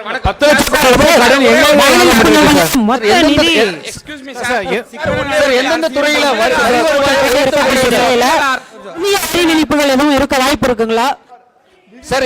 எந்தெந்த 10 லட்சம் கோடி ரூபாய் புதிய வரி நியூ விகிதங்கள் அதிகரிக்கிறதுக்கான வாய்ப்புகள் எதுவும் இருக்குங்களா சார்?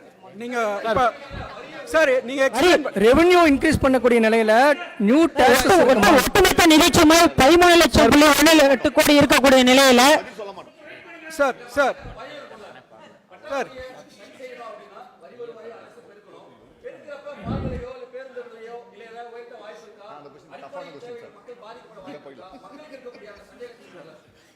சார் ஆறாவது question sir.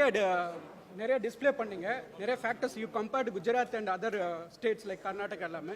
when compared to per capita we are in the forefront. We actually per capita is 4.8. Tamil Nadu is per capita.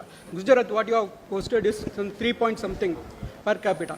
And socio economic இது பாத்தீங்கன்னா இண்டிகேட்டர்ஸ்லாம் பாத்தீங்கன்னா Tamil Nadu is superior than when you compare to other states. Despite all shortcomings, the previous government have done all these things. ஆனால் வந்து தே as sir சேட்டு வந்து they also complaint with the union கவர்மெண்ட்டோட fund வாங்குறதுக்குலாம் எல்லாம் பண்ணி தான் இருக்காங்க. இருந்தாலும் அவங்க போல் ப்ராமிஸை பண்ணியிருக்கோம் நீங்கள். But you are given a better poll ப்ராமிஸ்ன்னு சொல்லி தான் மக்கள் உங்களுக்கு ஓட்டு போட்டிருக்காங்க. ஆனால் இதுவரை நீங்கள் வந்துட்டு கரப்ஷன் ஃப்ரீங்கிறது மட்டும் தான் பேங்க் பண்ணுறீங்க. வந்து நீங்கள் ஸ்கீம்ஸ் இம்ப்ளிமெண்ட் பண்ணுவீங்களா இல்லையான்னு கேரண்டியாக எதுவுமே சொல்கிறது இல்லை. யூ ஆர் ஜஸ்ட் கிவிங் நாங்கள் பண்ணுவோம் தான் சொல்கிறீங்க. கரப்ஷன் ஃப்ரீ கவர்மெண்ட் தான் சொல்கிறீங்க. வந்து whether you will implement all those schemes and எவ்வளோ டைம்குள்ளே டெலிவர் பண்ணுவீங்க? See sir, we are very clear in our approach. Whatever the Honorable Chief Minister has announced, definitely there will be a timeline which will be discussed with the Honorable Chief Minister. We will get back to you. அந்த discussion இருக்கு but the chief minister himself will announce. Sir minister sir தமிழ்நாட்டினுடைய ஒட்டுமொத்த நிதிச்சுமை